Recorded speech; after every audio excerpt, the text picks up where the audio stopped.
आपका free will यानी आपकी खुद की इच्छा शायद से आपके हाथों में है ही नहीं।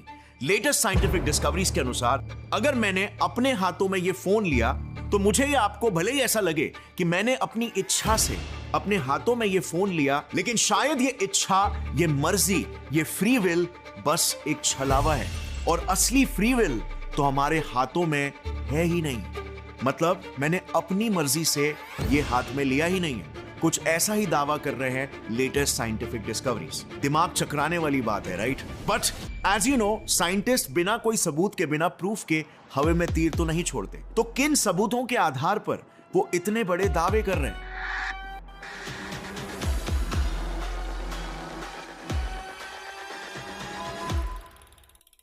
अभी हाल ही में कुछ एक्सपेरिमेंट्स ने दिमाग घुमाने वाले खुलासे किए। जब भी हम कॉन्शियसली सोच समझकर कोई भी एक्शन लेते हैं, जैसे मैंने मोबाइल हाथ में उठाने वाला एग्जांपल दिया था, तो इस एक्शन को परफॉर्म करने का जो सबसे पहला ख्याल यानी कि थॉट हमारे माइंड में आता है ना, उस पहले ख्याल से भी एटलीस्ट आधे सेकंड पहले हमारा दिमाग ऑलरेडी ये डिसाइड कर चुका होता है कि वो हमसे क्या करवाने वाला है। यानी कि सिंपली पुट, आपने जब कॉन्शियसली कोई डिसीजन लिया तो उससे एटलीस्ट आधे सेकंड से लेकर 5 सेकंड पहले तक आपका दिमाग सबकॉन्शियसली ऑलरेडी वो डिसीजन आपके लिए ले चुका होता है। और आप जो फ्री विल यानी खुद की मर्जी एक्सपीरियंस करते हो ना, आप खुद 100 अलग अलग ऑप्शंस में से चूज करके डिसाइड कर रहे हो कि कौन सा एक्शन लेना है, वो महज बस एक फॉर्मेलिटी जैसी होती है। सो अब मेन सवाल यहां पर यह आता है कि हम खुद अपने दिमाग को कंट्रोल नहीं कर रहे क्या? तो एकदम फंडामेंटल लेवल पर हमारे दिमाग में जो इलेक्ट्रिकल फायरिंग्स हो रही है उसे कौन कंट्रोल कर रहा है? वेल, इससे भी गहरी चीज तो यह है कि कॉन्शियसनेस यानी कि चेतना, जिसके वजह से हमें फ्री विल का एहसास भी होता है, वही आखिर क्या है? इंसानी शरीर एक बायोलॉजिकल मशीन है, राइट? तो क्यों हम खुद को जिंदा महसूस कर पाते हैं, यानी कि हमें हमारे वजूद का और इस दुनिया का भी एहसास हो पाता है, जबकि कोई और मशीन जैसे कि ये फोन वही एहसास नहीं कर पाती? एंड व्हाट अबाउट पेड़ पौधे या मछलियां? क्या वो भी कॉन्शियस है, सचेत है? या फिर माइक्रो ऑर्गेनिज्म जैसे बैक्टीरिया और वायरस, जिनका तो दिमाग भी नहीं है, तो क्या उन्हें भी कॉन्शियस बुलाया जा सकता है? और क्या उनमें भी फ्री विल होता है? वेल, इन्हीं सभी सवालों के जवाब दे पाने के लिए ना हमें एकदम फंडामेंटल यानी कि बेसिक लेवल पर समझना होगा कि ये कॉन्शियसनेस ही आखिर होता क्या है इन द फर्स्ट प्लेस, क्योंकि इसे लेकर बहुत सारे रॉन्ग और अंधविश्वासी कॉन्सेप्ट्स है। क्या ये कॉन्शियसनेस कोई मेटाफिजिकल या स्पिरिचुअल चीज है जिसे हम देख और मेजर नहीं कर सकते, या फिर ये एक फिजिकल क्वांटिटी है जिसे पॉइंट आउट करना या मेजर कर पाना बिल्कुल पॉसिबल है? Interesting question, right? I am sure आपके दिमाग में भी ये सवाल कभी ना कभी जरूर आया होगा। सो हमारे खोज की कहानी शुरू होती है आज से 2 दशक पहले, जब 2 world famous neuroscientist Christophe coach और जिउलियो टोनोनी कॉन्शियसनेस को गहरे स्तर पर समझने की कोशिश कर रहे थे। वो बेसिकली ये समझना चाहते थे कि कॉन्शियसनेस क्रिएट ही कैसे होता है दिमाग में। उनके नजरिए में, क्योंकि कॉन्शियसनेस एक एहसास है जो किसी तरह शरीर में क्रिएट हो रहा है, तो इस क्वांटिटी को हम किसी तरह मेजर कर पाने चाहिए। और इसीलिए इन्होंने कॉन्शियसनेस को समझने के लिए एफएमआरआई, पेट स्कैन, ईईजी जैसे अलग अलग ब्रेन स्कैनिंग इक्विपमेंट्स का इस्तेमाल करना शुरू किया दिमागी एक्टिविटीज को मेजर करने के लिए। बेसिकली कॉन्शियसनेस को एक्सप्लेन करने के लिए उन्होंने एक थियरी बनाई थी कॉल्ड इंटीग्रेटेड इंफॉर्मेशन थियरी। जो थियरी एक बहुत ही अजीब प्रेडिक्शन कर रही थी, जिसे वो एक्सपेरिमेंट करके टेस्ट करना चाहते थे। सो इस थियरी के अनुसार हमारी इंद्रियां यानी कि हमारे सेंसरी ऑर्गन्स जितना भी इंफॉर्मेशन अंदर लेते हैं, ब्रेन में उसकी प्रोसेसिंग होने के बाद फाइनल आउटपुट इनिशियली अंदर लिए गए टोटल इनपुट इंफॉर्मेशन से ज्यादा ही होना चाहिए। और अगर वो ज्यादा निकलती है तो यही एक्स्ट्रा इंफॉर्मेशन जो प्रोसेसिंग के वक्त ऐड ऑन हुई है, वही जन्म देती होगी हमारे थॉट्स, आइडियाज, इंट्यूशन और अवेयरनेस जैसे एब्स्ट्रैक्ट पहलुओं को, जिन्हें ही हम एक कॉन्शियस एक्सपीरियंस या कॉन्शियसनेस कहते हैं। सो क्या स्कैन्स में वही पैटर्न्स नजर आए जो उन्होंने प्रेडिक्ट किए थे? वेल, एब्सोल्युटली, वो सही थे। कॉन्शियसनेस को एक तरह से मेजर उन्होंने कर लिया, बट ये तो सिर्फ शुरुआत थी एक बहुत ही इंटरेस्टिंग खोज की। सो उन्होंने बेसिकली ये देखा था कि जब भी वो पार्टिसिपेंट्स को कुछ टास्क दे रहे थे, तो जितनी इंफॉर्मेशन उनके ब्रेन में इनपुट हो रही थी, उसके टोटल अमाउंट से ज्यादा इंफॉर्मेशन ब्रेन में पैदा हो रही थी। और जब उन्होंने देखा कि एक्टिविटी दिमाग के किन किन हिस्सों में ज्यादा हो रही थी, तो पता चला इसमें दिमाग के 4 मेजर हिस्से इन्वॉल्व थे। लॉजिकली सोचने वाला और फ्यूचर विजुलाइज करने वाला प्रीफ्रंटल कॉर्टेक्स, पास्ट में मिले रिवॉर्ड्स और पनिशमेंट से सीखने वाला स्ट्राइएटम, और सेंसरी ऑर्गन से मिली इंफॉर्मेशन और हमारे शरीर की खुद की पोजीशन को साथ मिलाकर सेंस बनाने वाला हिस्सा पैराइटल कॉर्टेक्स और थैलेमस। ये 4 हिस्सों में उन्होंने देखा इंफॉर्मेशन एक्स्ट्रा जनरेट हो रहा है और एक्टिविटी बहुत ज्यादा हो रही है। तो इसका मतलब इन 4 मेजर हिस्सों का जो कॉम्प्लेक्स इंटरप्ले चलता है वही कॉन्शियसनेस यानी कि चेतना और उसके अलग अलग पहलुओं को जन्म देता है इन अ वे। लेकिन सिर्फ ब्रेन में हो रहे इलेक्ट्रिकल एक्टिविटी से तो हम पूरी तरीके से कॉन्शियसनेस को एक्सप्लेन नहीं कर सकते, राइट? आई मीन आप फोन या कंप्यूटर का ही एग्जांपल ले लो, इसमें भी तो डिफरेंट हार्डवेयर्स के बीच में इलेक्ट्रिकल एक्टिविटी और इंफॉर्मेशन ट्रांसफर होता है। बट हम ये तो नहीं कहते ना कि कंप्यूटर कॉन्शियस है। एग्जांपल के तौर पे एक छोटा सा एक्सपेरिमेंट करते हैं। आपकी नजरें स्क्रीन पर रखना और जरा देखना कि उसमें क्या लिखा हुआ है। अब उसे जरा 1-2 सेकेंड तक ऑब्जर्व करना और मुझे बताना कि दिमाग में क्या पिक्चर बनता है। कुछ ऐसा पिक्चर बना होगा, राइट? बट मैंने तो सिर्फ वर्ड ऑक्टोपस ही लिखा था, राइट? तो ऑक्टोपस का ये आइडिया आपके दिमाग में कैसे बना? क्लियरली ऑक्टोपस फिजिकली तो आपके दिमाग में प्रेजेंट नहीं है, राइट? और इवन स्क्रीन पे भी नहीं था। स्क्रीन में तो बस सिर्फ वो रिटन वर्ड था। इस फिक्शनल आइडिया ने आपके दिमाग में जन्म आखिर कैसे लिया? और इसी फिक्शनल आइडिया ने फिर आपके दिमाग में एक सब्जेक्टिव एक्सपीरियंस भी क्रिएट किया। अब इसी तरह एक और एक्सपेरिमेंट करते हैं। अब की बार अपनी आंखें बंद करना जरा और इमेजिन करो कलर रेड। क्या आप रेड कलर को दिमाग में इमेजिन कर पा रहे हो?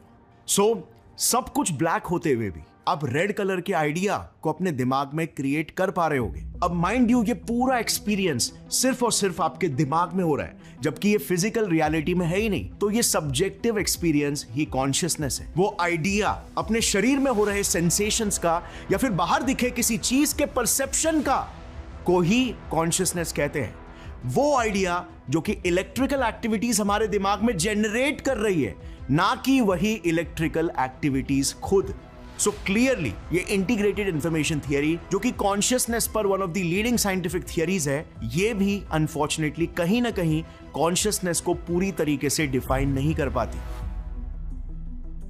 Consciousness is not only information या electrical activity inside the brain. It is a complete experience, sensations अपने बॉडी में और perceptions बाहर की दुनिया का जो एक जीव महसूस करता है, लिव करता है, जो उसे कॉन्शियस बनाता है। अब एक काफी इंटरेस्टिंग एक्सपेरिमेंट है जिससे आपको कॉन्शियसनेस के विचित्रपन का अंदाजा लगेगा। लेकिन फ्रेंड्स, उस एक्सपेरिमेंट में जाने से पहले आज हम कॉन्शियसनेस को समझने की जो भी कोशिशें कर रहे हैं, वो सारे एक्सपेरिमेंट्स और ऑब्जर्वेशंस में डेटा का बहुत बड़ा रोल है। Data is the true currency today, जिसके बेसिस पे सारे साइंटिफिक इनोवेशंस और मैनेजरियल डिसीजंस तक लिए जा रहे हैं। और इसीलिए आज के युग में डेटा साइंस एक मोस्ट इन डिमांड स्किल है जो आपको इंडस्ट्री रेडी होने में काफी हेल्प कर सकता है। और इसी हाई वैल्यू स्किल को सीखने के लिए आप ओडिन स्कूल का डेटा साइंस का कोर्स कर सकते हो। इसमें आपको सारे एसेंशियल डेटा साइंस टूल्स और टेक्निक्स और लैंग्वेजेस जैसे Python, machine learning, data visualization के साथ अभी की सबसे पॉपुलर टेक्नोलॉजी जैसे जेनरेटिव एआई के बारे में भी पढ़ाया जाएगा। ये कोर्स इंडस्ट्री प्रोफेशनल्स ने ही डिजाइन किया है और यहाँ के लाइव क्लासेस के इंस्ट्रक्टर्स से आपको रियल टाइम फीडबैक्स और सपोर्ट मिलता है। इनके डेडिकेटेड जॉब पोर्टल पर आपको जॉब रेफरल भी मिलेगा, जहां ओडिन स्कूल आपके तरफ से सैलरी के लिए नेगोशिएट भी करती है। ये आपको आपके रेज्यूमे बिल्डिंग के साथ इंटरव्यू प्रिपरेशन में भी मदद करते हैं और इसीलिए इनके काफी सारे स्टूडेंट्स टॉप कंपनीज में प्लेस भी हुए, जैसे स्विगी, फ्लिपकार्ट और इन्फोसिस। इनके अपकमिंग कोहोर्ट की डेट आपको स्क्रीन पर दिख जाएगी, जिसकी फीस है 75,000 रुपीज प्लस जीएसटी। लेकिन इसमें आपको 10,000 रुपए तक का स्कॉलरशिप भी मिल सकता है और बाकी का पेमेंट आप ईएमआईज में भी कर सकते हो, या इवन आप शुरुआत में बस सिर्फ 40,000 रुपीज प्लस जीएसटी पे कर सकते हो और बाकी की फीस आप जॉब लगने के बाद अपने एनुअल सीटीसी से 10% डिडक्ट करवा सकते हो। So definitely check out Odin school once, link मैंने नीचे डिस्क्रिप्शन में डाल दिया है। और अब लौट आते हैं वापस से हमारे मेन टॉपिक पर। मैं आपको एक ऐसे एक्सपेरिमेंट के बारे में बताने वाला था जिससे आपको कॉन्शियसनेस के विचित्रपन के बारे में एक अंदाजा लगेगा। इसमें एक एक्सपेरिमेंटर पहले एक रबर का हाथ आपके आंखों के सामने रखता है, फिर एक कपड़ा और एक कार्डबोर्ड से आपके असली हाथ को छुपाता है। देन वो आपके उस छुपाए हुए हाथ और उस रबर के हाथ को एक साथ स्टिमुलेट करता है ताकि आपका दिमाग उस नकली हाथ को अपना शरीर का एक अंग मांगने लग जाए। Do you feel this? Yes. Do you feel this? Yes. And then जैसे ही कनेक्शन एस्टैब्लिश हो जाता है, वो आपके साथ ये करता है। Ow! Oh! You're good. Don't worry. क्या आपने देखा? इट इज लिटरली क्रेजी जिस तरह से हमारा दिमाग हमारे लिए एक झूठा पेन, एक झूठी रियलिटी ही बुन देता है। दर्द हमारे शरीर में नहीं है, बस वो हमारे दिमाग में है। Once again, so consciousness is more like an idea, an operating system inside your brain that is being created due to the hardware of your brain. अब आपको तो मेरे बारे में पता ही है, गेट सेट फ्लाई में हम कभी भी जवाब नहीं पता होने से सेटिस्फाइड ही नहीं होते। रात को नींद ही नहीं आती, इसीलिए हम जितना हो सके डीप में घुसते हैं सच्चाई की खोज में। और तभी मेरे दिमाग में एक सवाल आया कि अगर हमें कॉन्शियसनेस को सच्ची में एकदम फंडामेंटली समझना है तो हमें सबसे पहले यह समझना होगा कि कॉन्शियसनेस का जन्म ही आखिर कहां और क्यों हुआ था इन द फर्स्ट प्लेस। क्योंकि क्लियरली अगर आप दुनिया भर में नजर फिराओगे तो हर एक जीव की जो भी विशेषता आज वो पोजेस करता है, उस विशेषता से उसे किसी न किसी प्रकार का कोई ना कोई सर्वाइवल एडवांटेज जरूर मिलता है। इसी वजह से वो ट्रेट इवॉल्व हुआ और कभी विलुप्त नहीं हुआ। इसे ही नेचुरल सिलेक्शन का लॉ कहते हैं। तो कॉन्शियसनेस से भी किसी जीव को किसी न किसी प्रकार का फायदा जरूर मिला होगा ओवर वो जीव जिनके पास कॉन्शियसनेस नहीं है। यानी non conscious life conscious life में तभी तब्दील हो पाई जैसे ही उन्हें कॉन्शियस होने से सर्वाइवल में एडवांटेज मिलने लगा। इस गुत्थी को अगर हमने सुलझा दिया ना, तो हम कॉन्शियसनेस का जन्म क्यों हुआ था उसे समझ के हम फंडामेंटली ये समझ पाएंगे कि कॉन्शियसनेस नाम की मिस्टीरियस और यूनिक चीज आखिर है ही क्या इसे साइंस एक्सप्लेन भी कर सकता है या सिर्फ स्पिरिचुअलिटी से ही हम इसे समझ सकते हैं। और इवन ये भी कि क्या सिर्फ हम में ही या फिर वो सूक्ष्म जीवों में भी कॉन्शियसनेस है, और अल्टीमेटली क्या हम जैसे सचेत जीवों में क्या वाकई में वो फ्री विल, वो हमारी खुद की मर्जी भी है क्या, या फिर फ्री विल महज बस सिर्फ एक छलावा है। तो देखो, कॉन्शियसनेस का जन्म ना मोस्टली सभी साइंटिस्ट ये एग्री करते हैं एक बेसिक नीड की वजह से हुआ था। एक जानवर ताकि खुद को फूड यानी कि एनर्जी के पास स्वयं लेकर जा सके और उसे कंज्यूम कर सके। अगर आप एकदम बेसिक जीव देखोगे ना, जैसे बैक्टीरिया हो गए, ये कॉन्शियसली अपने मोशन या डायरेक्शन को फूड की आशंका के हिसाब से डायरेक्ट नहीं कर सकते। और इन्हें अगर देखा जाए तो एक्चुअली में इस चीज की इतनी जरूरत भी नहीं है, क्योंकि इनकी एक्सट्रीमली ज्यादा तादाद और इनके इस रैंडम बिहेवियर की वजह से इन्हें फूड आसानी से मिल जाता है। और आज तक ये बिलियंस ऑफ ईयर्स से सर्वाइव और रिप्रोड्यूस भी कर पा रहे हैं, जो कि किसी भी लिविंग ऑर्गेनिज्म का by the way according to biology ultimate goal होता है। सर्वाइव करो और अपनी कॉपीज बनाओ। अब सर्वाइव करने के लिए इन्हें अपने आसपास के वातावरण में हो रहे इंटरैक्शंस से पॉजिटिव और डैमेजिंग इंटरैक्शंस को भी आइडेंटिफाई करने की एबिलिटी होना जरूरी है। जैसे फॉर एग्जांपल किसी केमिकल से इनका पाला पड़ता है जो कि सेल के लिए सही नहीं है, तो वो डिस्ट्रक्टिव हो सकता है और सेल को खत्म कर सकता है। या फिर कोई फूड सोर्स है तो वो एक पॉजिटिव इंटरैक्शन हो सकता है, तो उस फूड सोर्स से उन्हें इंटरैक्ट करना चाहिए। और यहीं से कॉन्शियसनेस इवॉल्व होना स्टार्ट हुआ एकदम बेसिक लेवल पर, जो कि शुरुआत में बस सिर्फ एक रिफ्लेक्स एक्शन की तरह था। यानी कि जैसे ही सिंपल एनिमल्स को कुछ एनवायरमेंटल ट्रिगर मिलता, उसका एक रिस्पॉन्स बिहेवियर क्रिएट होता जो डिपेंडिंग अपॉन आउटकम धीरे धीरे इस तरह से कोऑर्डिनेट होने लगा कि ऐसे सेल्स डेवलप होने लगे जो पॉजिटिव ट्रिगर पर एक पर्टिकुलर बिहेवियर रिपीट करने का रिएक्शन देते और गलत ट्रिगर को अवॉइड करने के लिए एक अलग रिएक्शन देते।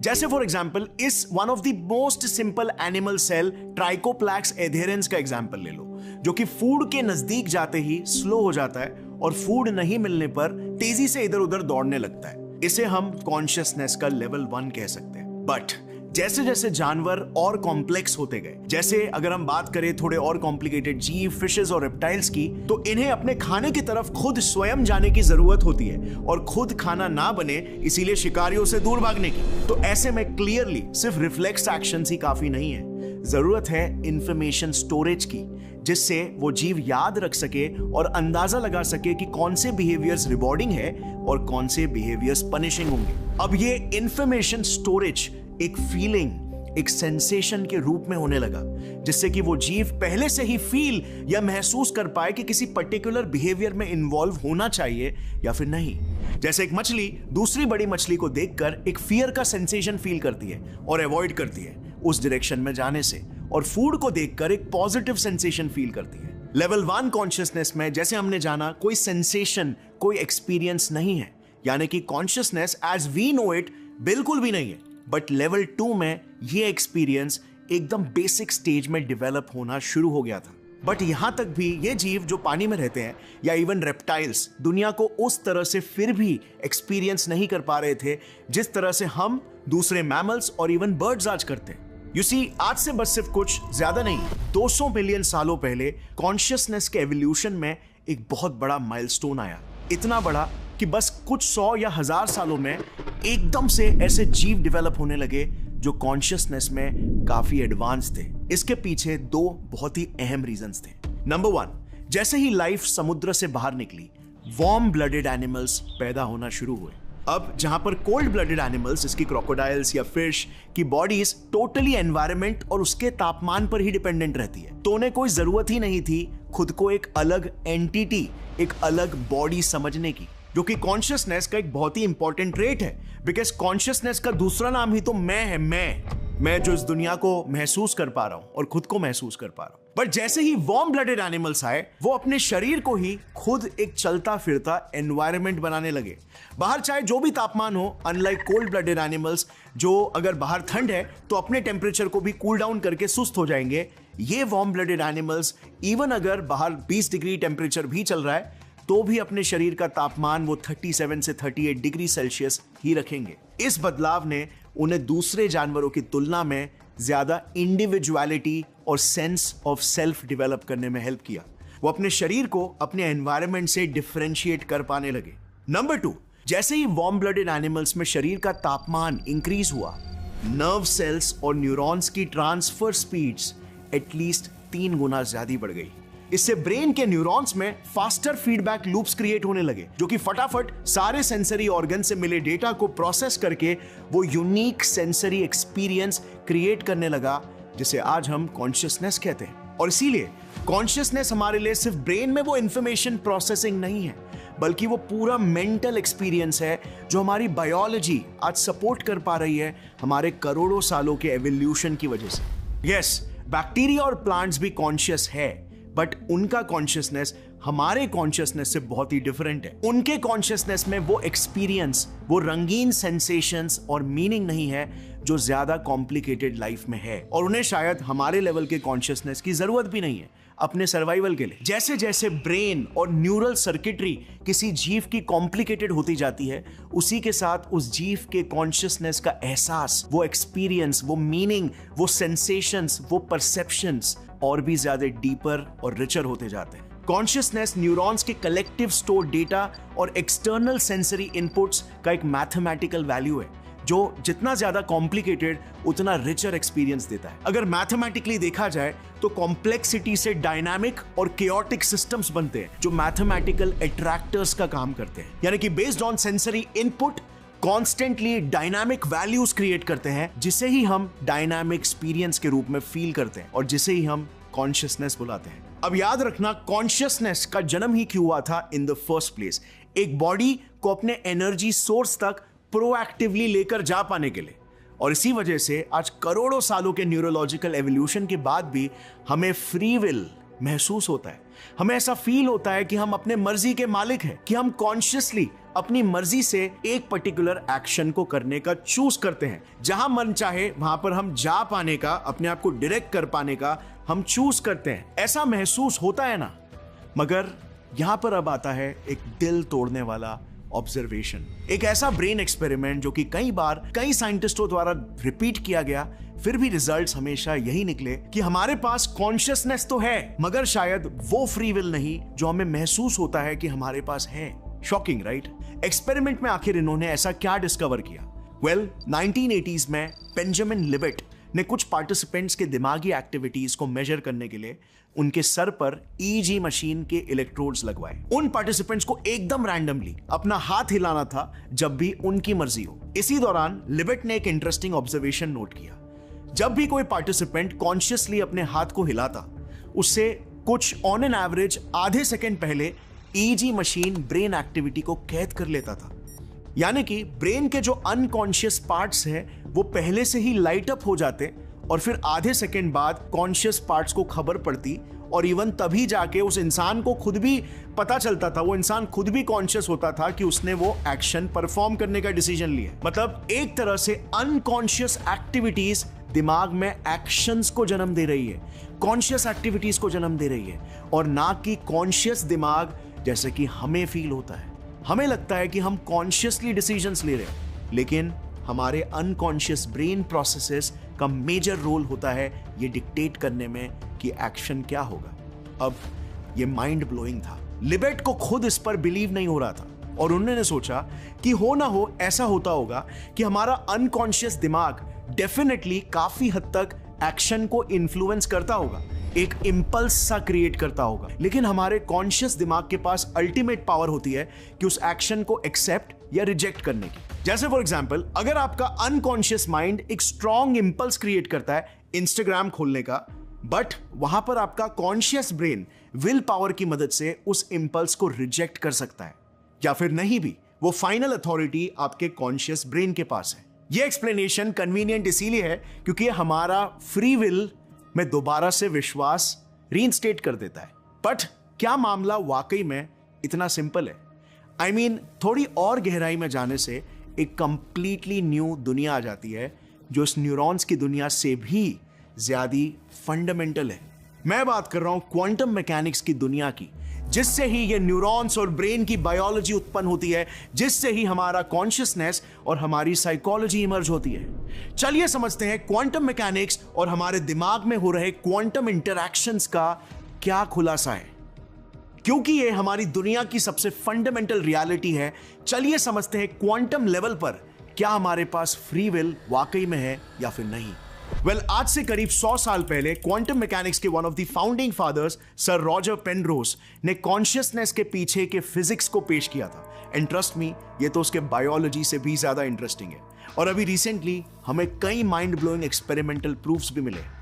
दरअसल कॉन्शियसनेस के फिजिक्स को लेकर अपनी किताब एम्परर्स न्यू माइंड में पेनरोज ने एक काफी सिंपल मगर इंटरेस्टिंग आर्ग्यूमेंट दिया था। उनका अपनी किताब में यह कहना था कि ब्रह्मांड की वो सारी चीजें जो हमें पता ही नहीं एग्जिस्ट करती है और ना ही उसे मैथमेटिकली प्रूफ किया गया है, वो सारी चीजें ये आइंस्टाइन वगैरह जैसे तेज तरार फिजिसिस्ट के दिमाग में पहले से ही ये कैसे इमेजिन कर लेते हैं। हो ना हो हमारे दिमाग में जो सिग्नल्स दौड़ते हैं वो किसी कंप्यूटर की तरह एक सेट एल्गोरिदम के हिसाब से या एक सेट पैथ से नहीं गुजरते होंगे, जो सेट पैथ या सर्किट हमारे एवोल्यूशनरी पास्ट के वजह से बनी थी। हमारे दिमाग के सर्किट्स में डेफिनेटली कुछ ना कुछ रैंडमनेस का तो रोल जरूर होगा। इसमें कहीं ना कहीं क्वांटम मैकेनिक्स का तो रोल जरूर होना चाहिए। अब देखो, ये स्टेटमेंट एक फिजिसिस्ट के मुंह से आना काफी बोल्ड था, क्योंकि उनके पास इसे प्रूव करने के लिए कोई एविडेंसेस नहीं थे, और ये इजीली होम्सियन फैलेसी भी कहलाई जा सकती है, which basically means just because हमारे पास कॉन्शियसनेस के रैंडमनेस को डिफाइन करने के लिए कोई दूसरा और एक्सप्लेनेशन नहीं है, तो हम सीधा उसे क्वांटम मैकेनिक्स के रैंडमनेस से एसोसिएट कर ले तो वो फैक्ट थोड़ी ना हो जाता है। हमें सबूत चाहिए इस क्लेम को जस्टिफाई करने के लिए। सबूत नहीं होने की वजह से ये आइडिया वहीं पर कुछ समय के लिए दफन हो गया। लेकिन अगले कुछ दशकों बाद एक चमत्कार सा ही हो गया। मिड 1900s में एक एनेस्थीसियोलॉजिस्ट थे स्टुअर्ट हैमरऑफ नाम के। उन्होंने एक काफी फैसिनेटिंग चीज को ऑब्जर्व किया। उन्होंने अपने पूरे करियर में यह सीखा था कि जितने भी एनेस्थेटिक्स यानी कि बेहोश करने वाले ड्रग्स होते हैं ना, वो आपके दिमाग के किसी ना किसी केमिकल के साथ इंटरफेयर करते हैं और एग्जैक्टली इसी वजह से इंसान बेहोश होता है। लेकिन फिर उन्होंने ये देखा कि ज़ीनॉन गैस, जो कि एक इनर्ट गैस है, यानी कि एक्सट्रीमली नॉन रिएक्टिव गैस, और ये किसी भी चीज के साथ रिएक्ट नहीं करती, ये ज़ीनॉन गैस भी इंसानों को कुछ हद तक बेहोश कर पाती है। And nobody knew how. This was a mystery. बाद में जाके पता चला वो गैस किसी तरह हमारे न्यूरॉन्स के अंदर मौजूद एक स्पेशल स्ट्रक्चर जो रैंडमली, वंस अगेन रैंडमली बनता है और बिखरता है, उसे इफेक्ट कर रही थी। इस रैंडम स्ट्रक्चर का नाम है माइक्रोट्यूब्यूल्स। अब जिन्हें नहीं पता उन्हें बता दूं, ये माइक्रोट्यूब्यूल्स काफी स्पेशल होते हैं। ये देखो, ये एक तरह से आपके सेल्स के अंदर मौजूद जिप लाइन्स होते हैं, जिन पर से proteins, chemicals, cell organelles etcetera, इन सभी चीजों को यहां से वहां मूव किया जाता है। यानी न्यूरॉन्स के बीच जो सिग्नलिंग केमिकल्स ट्रैवल करते हैं ना, वो भी इन्हीं की मदद से ट्रैवल करते हैं। और आप देख सकते हो इनका बनना और बिखरना पूरी तरह से रैंडम है। पर क्या ये रैंडमनेस के पीछे कोई कॉज है या फिर ये वाकई में क्वांटम मैकेनिक्स वाला एक्चुअल रैंडमनेस है जो कि प्रूव्ड है ट्रू रैंडमनेस होता है without any cause. And yes, bye the वे, अगर आपको नहीं पता, quantum objects latest scientific evidences से ये प्रूव्ड है कि ट्रूली रैंडम तरीके से बिहेव करते हैं। उनके सबसे फंडामेंटल बिहेवियर के पीछे कोई कॉज ही नहीं होता। पर क्या हमारे दिमाग में बन रहे ये माइक्रोट्यूब्यूल्स जो हमारे थॉट्स को शेप करते हैं, क्या वो वाकई में क्वांटम ऑब्जेक्ट्स है भी क्या वो एक्चुअल में क्वांटम प्रॉपर्टीज दिखा रहे हैं? इसके लिए हमें सबूत लगेंगे, राइट? जो सबूत अब तक हमारे पास नहीं थे बट अब सरप्राइजिंगली आ चुके हैं। अभी इसी साल 2024 में एक पेपर पब्लिश हुआ जिसने माइक्रोट्यूब्यूल्स में क्वांटम प्रॉपर्टीज को एक्सपेरिमेंटली ऑब्जर्व किया। बेसिकली क्वांटम मैकेनिक्स में एक फिनोमेनन होता है कॉल्ड एंटेंगलमेंट, यानी जो एक्सट्रीमली छोटे पार्टिकल्स होते हैं ना, इलेक्ट्रॉन्स, प्रोटॉन्स, फोटॉन्स एटसेट्रा, वो कई बार एक दूसरे से इस कदर कनेक्ट हो जाते हैं कि फिर अगर आप उन्हें एक दूसरे से 1 बिलियन लाइट ईयर्स दूर भी रख दोगे तो एक पार्टिकल के साथ हुआ इंटरैक्शन दूसरे पार्टिकल को भी इन्फ्लुएंस करता है। यानी कि मानो जैसे वो 1 बिलियन लाइट ईयर्स दूर एक इनविजिबल धागे से कनेक्टेड है। और इसी क्वांटम एंटेंगलमेंट वाले फिनोमेनन को एक्सपेरिमेंटली ऑब्जर्व किया जा सकता है। दरअसल जब भी आप किसी ग्लो होने वाले साधारण चीज पर लाइट मारते हो तो उसके इलेक्ट्रॉन्स इंडिविजुअली उस लाइट के फोटॉन्स को एब्जॉर्ब कर लेते हैं। फिर कुछ समय तक वो उस एक्स्ट्रा एनर्जी से एक्साइटेड हो जाते हैं और फिर कुछ समय बाद वो उसी एनर्जी को ग्लो के रूप में फिर से बाहर छोड़ने लगते हैं एंड अल्टीमेटली इलेक्ट्रॉन फिर से अपने ओरिजिनल स्टेट में आ जाता है। अब नॉर्मल चीजों में जब ये फिनोमेनन देखा जाता है तो लाइट सोर्स के एब्सेंस में भी उस चीज का ग्लो काफी धीरे धीरे फेड आउट होता है एंड ओवरऑल उस ग्लो की ब्राइटनेस भी काफी कम होती है। ऑन द अदर हैंड, अगर कुछ इलेक्ट्रॉन्स लेट्स से एक दूसरे के साथ एंटेंगल हो गए तो देखा गया है कि वो सारे एक मिलकर एक सिंगल इलेक्ट्रॉन की तरह बिहेव करते हैं, जिससे लाइट सोर्स के एब्सेंस में वो बहुत ज्यादा लाइट एक साथ बाहर फेंकते हैं और इसीलिए जल्दी अपना ग्लो लूज कर देते हैं। इस क्वांटम फिनोमेनन को सुपर रेडियंस कहते हैं। अगर किसी माइक्रोस्कोपिक चीज में आपको ये सुपर रेडियंस दिखा तो समझ जाओ उसमें फंडामेंटल लेवल पर क्वांटम मैकेनिक्स काम कर रहा है, क्योंकि ये फंडामेंटली एक क्वांटम प्रॉपर्टी है। But now the bigger question, क्या वैज्ञानिकों को हमारे दिमाग में कहीं पर ये सुपर रेडियंस दिखा क्या? वेल, यस, मिला है। बट आप गेस करो कहां पर देखने मिला होगा? वेल, जिन जिप लाइन्स, जिन माइक्रोट्यूब्यूल्स की हम बात कर रहे थे ना, वो ऐसे छोटे छोटे ट्यूबुलेंट प्रोटीन्स की मदद से रैंडमली ऑन द स्पॉट बनते हैं और इनके अंदर एक ट्रिप्टोफैन नाम का एक एमिनो एसिड या सिंपली एक केमिकल होता है, उसके इलेक्ट्रॉन्स सुपर रेडियंस दिखाते हैं एंड देयरफॉर क्वांटम एंटेंगलमेंट दिखाते हैं। और वो भी सिर्फ तभी दिखाते हैं जब ये ट्रिप्टोफैन मॉलिक्यूल्स माइक्रोट्यूब्यूल्स का पार्ट हो। इंडिविजुअल ट्रिप्टोफैन मॉलिक्यूल्स में ये सुपर रेडियंस देखने नहीं मिला है। यानी कि जैसे 100 साल पहले रॉजर पेनरोस ने सजेस्ट किया था, हमारे दिमाग में जन्म लेने वाले सभी थॉट्स प्री प्रोग्राम्ड सर्किट के वजह से पैदा नहीं होते। इंस्टेड इनके पीछे क्वांटम मैकेनिक्स का भी एक रोल है। यानी कि जिस फ्री विल को हम समझ रहे हैं कि हम खुद इंडिविजुअली क्रिएट कर रहे हैं अपनी मर्जी से, टर्न्स आउट उसमें रैंडमनेस का भी एक बहुत बड़ा रोल है। और जैसे हमने पहले जाना था हमारे सबकॉन्शियस और अनकॉन्शियस ब्रेन के हिस्सों का भी, बट इस न्यू रिसर्च के 2 ड्रॉबैक्स हैं।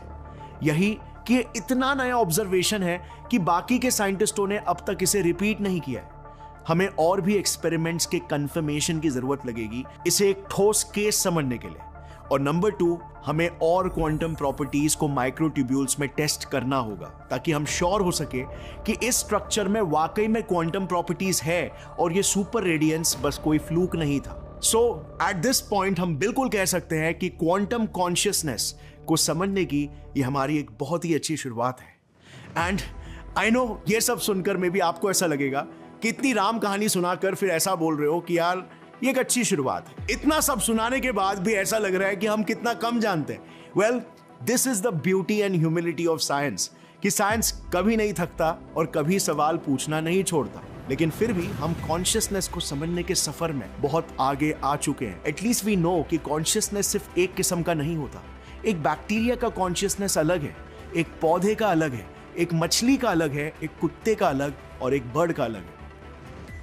इवन हमारे खुद के दिमाग में भी सिर्फ एक कॉन्शियसनेस नहीं है, बल्कि मल्टीपल मॉड्यूल्स है जो इंडिपेंडेंटली अलग अलग किस्म के कॉन्शियसनेस को जन्म देते हैं। जैसे दिमाग का राइट हेमिस्फीयर सिर्फ किसी ऑब्जेक्ट को विजुअली प्रोसेस कर सकता है, विजन के लिए ऑप्टिमाइज्ड है, बट अगर वो लेफ्ट हेमिस्फीयर से कनेक्टेड नहीं है तो वो लेफ्ट हेमिस्फीयर का वर्बल और इंटेलेक्चुअल मॉड्यूल यूज नहीं कर सकता, और कुछ दिखाने पर वो कभी भी एग्जैक्टली नहीं बता पाएगा कि उसने एग्जैक्टली क्या देखा, क्योंकि वर्बल मॉड्यूल काम ही नहीं कर रहा। मगर उसी ऑब्जेक्ट के इमेज दिखाने पर वो पहचान जरूर लेगा। और एग्जैक्टली ऐसा ही देखा गया है उन पेशेंट्स में जिनके ब्रेन का कॉर्पस कैलोसम, वो पार्ट जो लेफ्ट और राइट हेमिस्फीयर को कनेक्ट करता है, उसको काटा गया। यानी बेसिकली हमारे दिमाग के अलग अलग पार्ट्स अलग अलग किस्म के कॉन्शियसनेस को क्रिएट करते हैं, जो सब साथ में मिलकर एक फाइनल कॉन्शियसनेस का प्रोजेक्शन आगे करते हैं, जो हमें मैं का अनुभव देते हैं कि मैं दुनिया से अलग हूं और दुनिया से इंटरैक्ट कर रहा हूं। इसी मैं के एहसास से हम ब्रह्मांड को